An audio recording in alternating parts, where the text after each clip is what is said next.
Dhavaleswaram barrage గేట్ల మరమ్మతులు మిగిలిన 117 కొత్త గేట్ల ఏర్పాటుకు 150 కోట్ల రూపాయలతో పనులు ప్రారంభిస్తున్నామని రాష్ట్ర జలవనరుల శాఖ మంత్రి డాక్టర్ నిమ్మల రామానాయుడు తెలిపారు.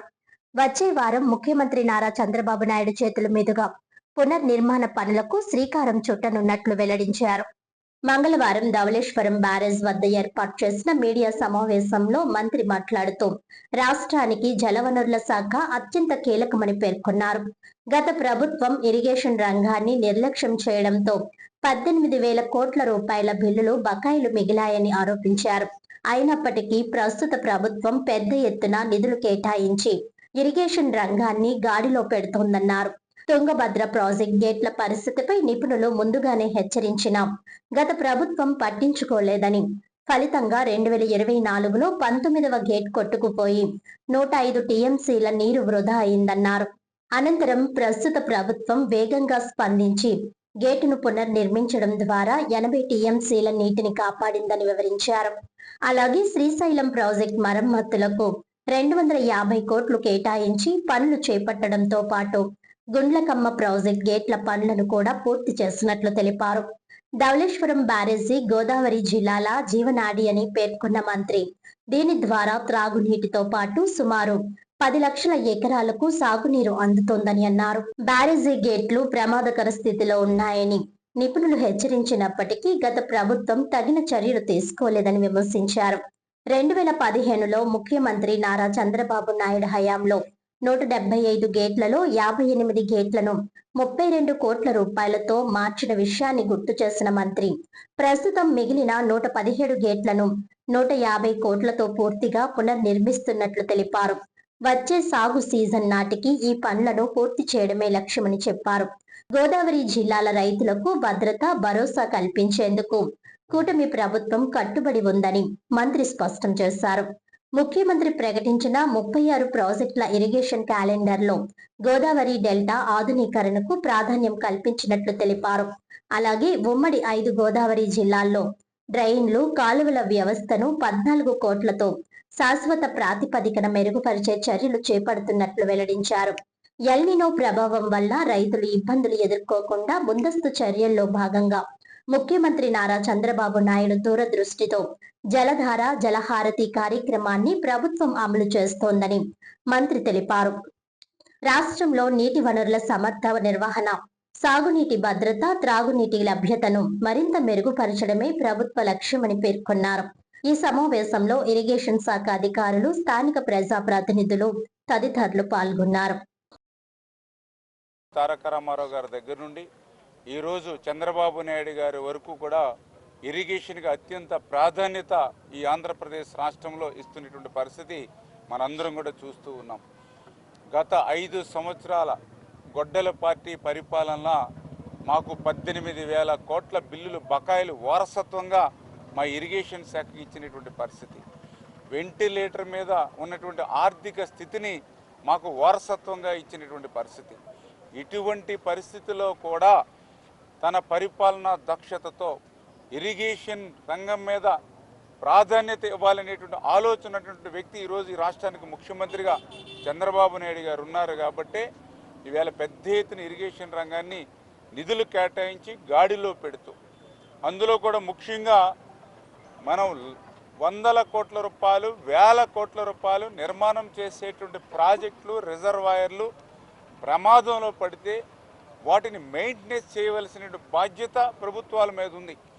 దురదృష్టం, గత 5 సంవత్సరాల గొడ్డల పార్టీ ఈ యొక్క ప్రాజెక్టులు కానీ, రిజర్వాయర్లు కానీ భద్రతను గాలి కొదిలేసినటువంటి పరిస్థితి. ఎందుకంటే ఆ రోజు ఈ యొక్క ధవళేశ్వరం బ్యారేజే కాదు, ఆ తుంగభద్ర ప్రాజెక్టుకు సంబంధించిన గేట్లు ప్రమాదభరితంగా ఉన్నాయని నిపుణులు చెప్పితే చెవికెక్కల. దాని ఫలితం 2024 ఆ రోజు మీరందరూ కూడా చూశారు. 19వ గేటు తుంగభద్ర కొట్టుకుపోయినటువంటి పరిస్థితిలో రిజర్వ్లో ఉన్నటువంటి 105 టీఎంసీల నీరు కిందకి వెళ్ళిపోయేటువంటి స్థితిలో కర్ణాటక ప్రభుత్వం సైతం చేతులు ఎత్తేస్తే పంటను వదులుకోవాల్సిందే అని ఆ ప్రభుత్వం కూడా రైతులకు తెలియజెప్తే చంద్రబాబు నాయుడు గారు కన్నం నాయుడు గారిని పంపించి ఆ 19వ గేటుని దేశ చరిత్రలో వాటర్ ఫ్లో ఉండగా గేటును మళ్ళీ పునర్నిర్మాణం చేసి 80 టీఎంసీల నీటిని కాపాడినటువంటి చరిత్ర మన కూటమి ప్రభుత్వానికి. శ్రీశైలం ప్రాజెక్టు మన జాతి ప్రాజెక్టు. అటువంటి శ్రీశైలం ప్రాజెక్టు కూడా ప్రమాదభరితంగా ఉంది, లంజపూలు ప్రమాదభరితంగా ఉందని ఎంతమంది నిపుణులు అధికారులు హెచ్చరించినా 5 సంవత్సరాల గొడ్డల పార్టీ చెవికెక్కల. మళ్ళీ ఈరోజు కూటమి ప్రభుత్వం అధికారులకు వచ్చిన తర్వాత 250 కోట్ల రూపాయలు ఈరోజు శ్రీశైలం ప్రాజెక్టుకి నిధులు ఇచ్చి ఈవేళ ఆ మరామతులు అన్నీ కూడా ఈవేళ పనులు ప్రారంభించినటువంటి పరిస్థితి. అదేవిధంగా గత ప్రభుత్వం ఇటువంటి వైఫల్యాల వల్ల ఒక ఫించా ప్రాజెక్టు కొట్టుకుపోయినా, ఒక అన్నమయ్య ప్రాజెక్టు కొట్టుకుపోయినా, ఊళ్ళు మరి గాల్లో కలిసిపోయినా 42 మంది ప్రాణాలు పోగొట్టుకునేటువంటి స్థితి మనం చూసినా, ఇటువంటి స్థితికన్నిటికీ కూడా భవిష్యత్తులో ఉండకూడదనేటువంటి ఆలోచనతో ఈవేళ ఈ ప్రభుత్వం వచ్చిన తర్వాత గుండ్లగమ్మ గేట్లు కూడా మనమే మళ్ళీ పూర్తి చేసినటువంటి పరిస్థితి మనందరం కూడా చూస్తూ ఉన్నాం. అందులో భాగంగానే ఈరోజు ధవళేశ్వరం బ్యారేజీ. మీ అందరికీ తెలుసు, ధవళేశ్వరం అంటే, ఈ బ్యారేజ్ అంటే మనకు గుర్తుకొచ్చేది కాటన్ మహాశయుడు. విదేశీయుడు అయినప్పటికీ కూడా ఈరోజు గోదావరి జిల్లాల్లో ఏ గ్రామానికి వెళ్ళినా కూడా కాటన్ మహాశయుని ఒక దేవుళ్లాగా మనం పూజిస్తున్నామని అంటే, ఈ యొక్క ధవళేశ్వరం బ్యారేజీ లేకపోక ముందు ఈ గోదావరి ప్రాంతంలో తినడానికి కనీసం తిండి కూడా లేనిటువంటి స్థితిలో తేగలు, దుంపలు, తాటికాయలు, కలగదుంపలు తిని బతికేటువంటి పరిస్థితి. ఒక్కొక్కసారి అవి కూడా లేకపోతే బంకమట్టిలో పెరుగు కలుపుకుని తిన్నటువంటి స్థితి ఆ రోజు గోదావరి జిల్లాలో ఉన్నటువంటి పరిస్థితి.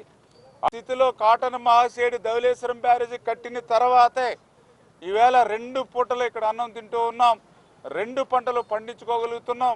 గోదావరి జిల్లాలు పచ్చగా ఉన్నాయని అంటే ఆ కాటన్ మహాశయుడు పుణ్యం. మరి అటువంటి కాటన్ మహాశయుడు కట్టినటువంటి ఈ బ్యారేజీ, ఈ యొక్క గేట్లు ప్రమాదభరితంగా ఉన్నాయి. ఈ గేట్లను కనుక రీప్లేస్మెంట్ చేయకపోతే, ఈ యొక్క బ్యారేజీకి ప్రమాదం ఏర్పడితే గోదావరి జిల్లాలు ఎడారిగా మారిపోతాయని ఆ రోజు జగన్మోహన్ రెడ్డికి అధికారులు హెచ్చరించారు, నిపుణులు తెలియజేశారు. 5 సంవత్సరాలు వేసమెత్తు కూడా ఈ యొక్క ధవళేశ్వరం బ్యారేజీ గేట్ల గురించి ఆలోచన చేయలే ఆ రోజు గొడ్డల పార్టీ. అంటే ఈ ధవళేశ్వరం బ్యారేజీ గేట్ల గురించి ఆలోచన చేయలేదు అని అంటే అర్థం గోదావరి జిల్లాల ప్రజల్ని ఆలోచన చేయనటువంటి పరిస్థితి. ఎందుకంటే ఈవేళ ఈ ధవళేశ్వరం బ్యారేజీ ఉంది కాబట్టే ఈరోజు ఒక గుండెకాయలాగా ఉంది ఈ ధవళేశ్వరం బ్యారేజీ మా గోదావరి జిల్లాలకు.